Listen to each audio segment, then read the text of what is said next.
La chaîne Allodimat qui croît de jour en jour ou pas. C'est celle que vous regardez en ce moment. J'en profite tout de suite pour préciser que si vous désirez donner un coup de pouce à votre chaîne préférée, vous pouvez toujours en laisser un en l'air sous la vidéo. Abonnement évidemment bienvenu. Merci à toutes et à tous. Bon visionnage. Alors, connaissez-vous la chaîne DinoChess ? Si oui, c'est très bien. Sinon, je vous encourage à aller y faire un tour et à vous y abonner. Vous allez voir, les commentaires sont d'excellente facture et en plus, ça aide à progresser. Ce qui m'amène au sujet du jour, puisqu'il s'agit du même DinoChess que j'ai affronté il y a de ça presque 3 mois. Je sais, ça remonte. Désolé, je ne pouvais pas faire la vidéo avant. Mes excuses. Donc, il y a de ça presque 3 mois à la première ronde du tournoi d'échecs de Vaujany. Et j'avais envie de partager la petite raclée qu'il m'a gentiment infligée. Et oui, soyons fair play. Donc, j'ai commencé en jouant C4. Comme je ne connais aucune ouverture, l'avantage, c'est que je peux toutes les jouer. Ce sera pas mieux et ce sera pas pire non plus. Il m'a répondu C6,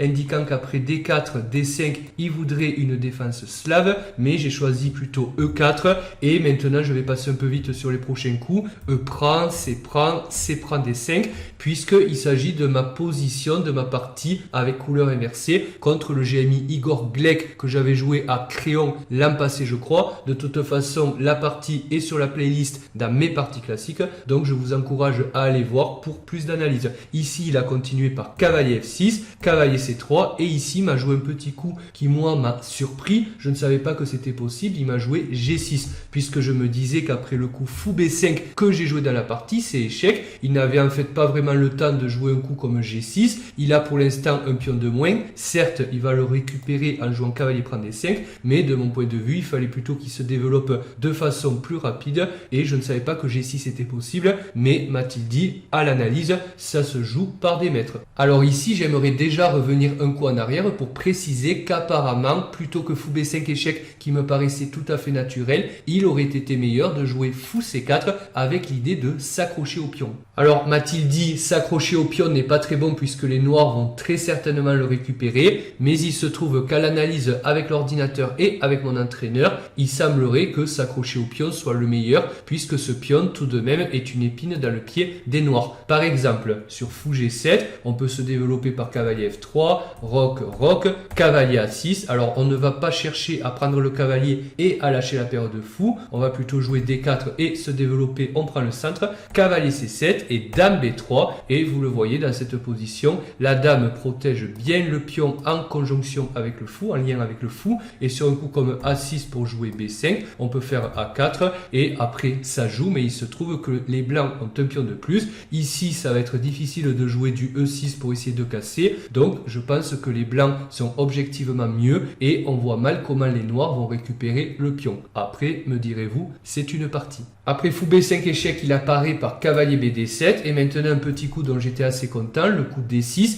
avec l'idée de venir prendre l'initiative et de casser. Par exemple, s'il joue E6 avec l'idée de garder intacte sa structure de pion et récupérer le pion D6 avec le fou, alors il va avoir ce que j'appelle moi une guirlande, c'est-à-dire un complexe de couleurs de cases très faible, ici les cases noires, et après du fou prend D6, si j'ai joué D4 par exemple, un fou H6 sera possible pour venir empêcher l'adversaire de roquer, donc ça c'est plutôt bien. C'est pourquoi après le coup D6, il n'a pas le choix, il doit jouer E prend D6, ce faisant, on a tous les deux maintenant un pion faible, le pion isolé des blancs contre le pion isolé des noirs. Ici, j'ai vraiment voulu jouer l'initiative à fond et ne pas laisser libre cours à son jeu. Donc, j'ai joué dame 2 échec. Je développe la dame et en même temps, j'attaque son roi. Alors, il m'a dit que dame 7, il aurait aimé, il aime bien les finales. Ça tombe bien moi aussi. Mais ici, il ne pouvait pas se le permettre. Je suis assez d'accord. Donc, il a joué fou E7. Ce faisant, le fou, on aurait préféré l'avoir sur G7. Ça a continué par cavalier F3, roc, roc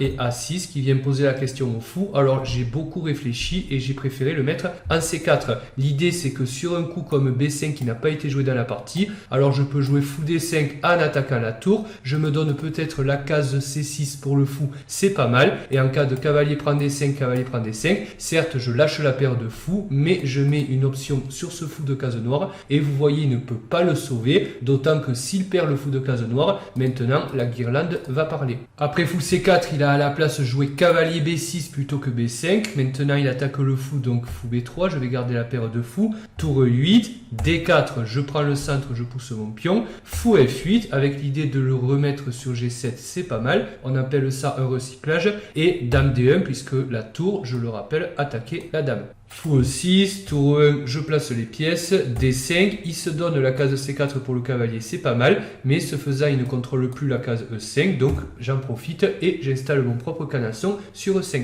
Fou G7, cavalier D3, qui je pense maintenant était une imprécision. Alors l'idée c'est de le recycler vers C5 pour attaquer B7, mais je pense qu'il aurait été plutôt recommandé de jouer un petit loft comme H3 pour empêcher son coup Fou G4 qu'il a joué dans la partie. En même temps, le cavalier était bien placé sur E5, il empêchait le sien de bondir sur C4, donc je pense que j'aurais plutôt dû jouer H3, faire une petite porte de sortie à mon roi et empêcher Fou G4, peu importe. Il a maintenant joué Fou G4 et vous le voyez, le problème c'est qu'il attaque la dame qui se retrouve dans une position assez étroite, donc j'ai joué tour prend E8 échec intermédiaire, dame prend E8 et F3, mais ce faisant j'attaque son fou, il repart sur D7, j'ai affaibli cette importante diagonale A7 G1, je pense que jouer H3 à la place de cavalier D3 aurait donc été plus recommandé. J'ai continué par fou F4, je me développe, je sors mes pièces, c'est normal. Cavalier C4 qui vient attaquer B2, mais pas de souci, cavalier D3 veille au grain, c'était une des idées de jouer cavalier D3. Et fou E5, un petit coup dont j'étais assez content. L'idée c'est de venir clouer entre guillemets son cavalier, puisque derrière il y a son fou très puissant qui vient attaquer d'ailleurs D4. Et sur cavalier prend E5, D prend E5, il n'y a plus son cavalier C4 qui vient attaquer B2, il n'y a plus son cavalier bien placé sur l'avant-poste en C4. J'ai remis ma structure de pion à l'endroit et au prix de la paire de fous, je vais maintenant target le pion D5. C'est pourquoi après fou E5, il a commencé par fou C6, bien joué, il vient protéger son pion D5, on appelle ça une prophylaxie, on anticipe les menaces de l'adversaire.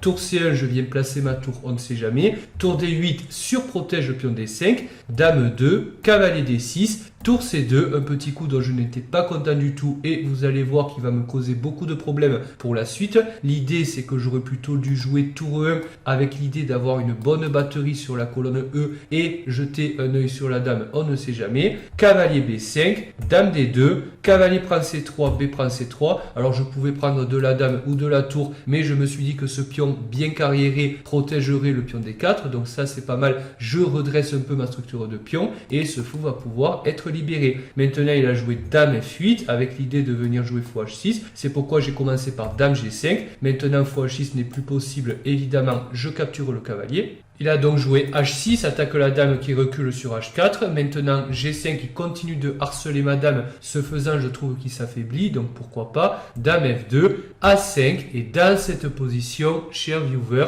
croyez-le ou non, j'ai déconné.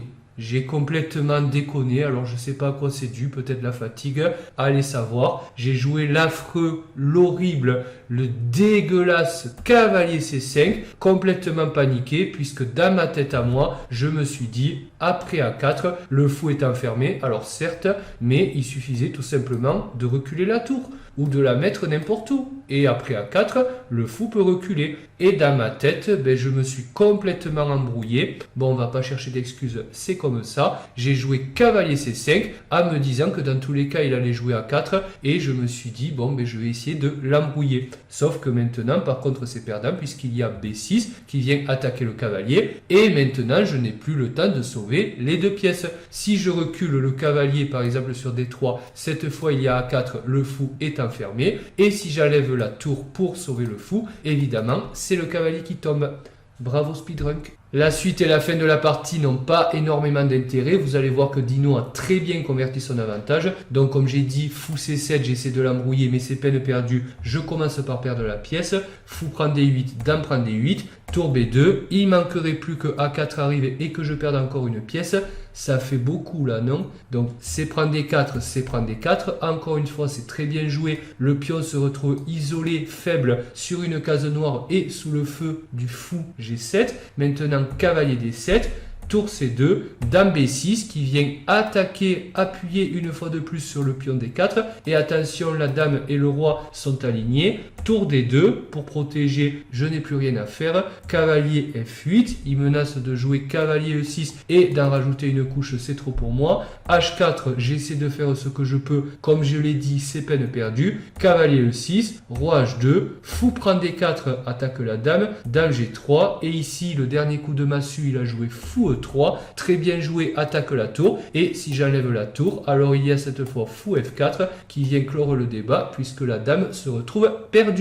Bravo Speedrunk. Je voudrais aussi préciser que commentant cette partie, Dino Chess a dit qu'il avait oublié de mettre ses lunettes de tacticien. Moi, peu cher, non seulement je n'avais pas mes lunettes de tacticien, mais je n'avais pas non plus mes lentilles de stratège. Et je crois que quand on voit la partie, ça se passe de commentaires. Plaisanterie à part, j'aimerais encore une fois, comme il se doit, féliciter mon adversaire pour sa victoire. Donc Dino Chess, si jamais tu regardes cette vidéo, sache que je te félicite encore, même si tu l'as vu contre moi, c'est pas bien compliqué. J'espère qu'on se recroisera à nouveau devant un échiquier et que j'aurai ma revanche. Je te souhaite plein de succès échiquiens pour la suite, que ta chaîne YouTube décolle et qui sait, peut-être à bientôt dans le futur. Ciao à toi, ciao tout le monde!